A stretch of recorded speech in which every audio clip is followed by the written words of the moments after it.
She laughed at my son in court until I arrived.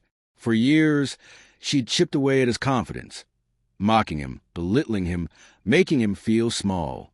Even during the divorce hearing, she smirked at him like the pain she caused was entertainment. She thought he was all alone.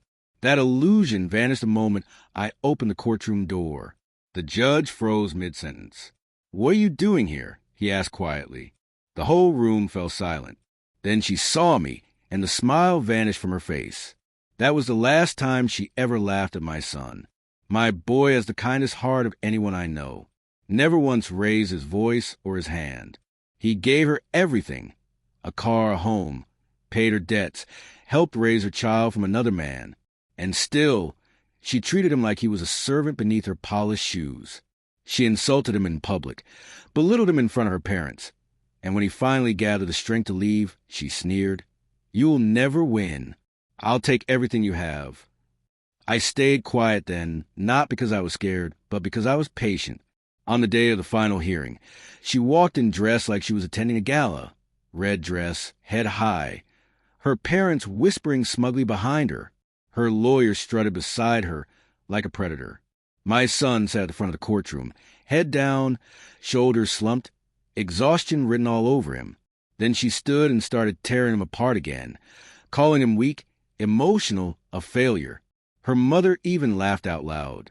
That was my cue. I opened a door and stepped inside, walking quietly to stand behind my son. The judge looked up, his eyes widening in recognition.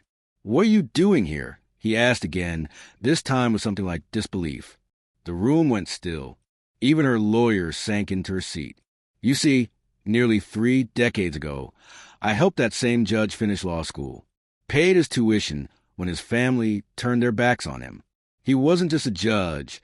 He was like the son I never had, and he knew exactly who I was. He called for a short recess and asked to speak privately. "Why didn't you tell me he was your son?" he asked softly.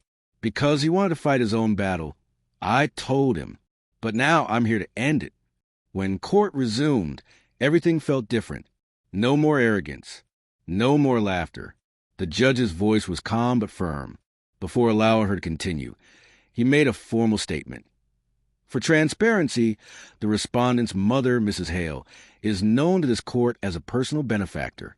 However, the facts will determine the outcome. And oh, did those facts speak loudly. My son had come prepared. Every receipt, every threatening message, every record of her spending sprees while he paid the bills, laid out neatly. He even had video evidence of her screaming at him in front of the children. But the final blow was a signed prenuptial agreement, something she had drunkenly bragged about on camera years ago, claiming it didn't matter. Her case collapsed in minutes. The judge ruled in my son's favor. No alimony. Shared custody under supervision and mandatory therapy.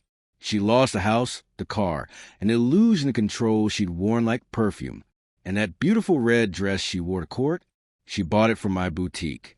The same one she once mocked, saying she'd never wear anything made by his mother. She paid me to wear the very thing that marked her downfall. Justice doesn't always shout. Sometimes it walks in quietly, stands behind the ones it loves, and lets the truth do the talking.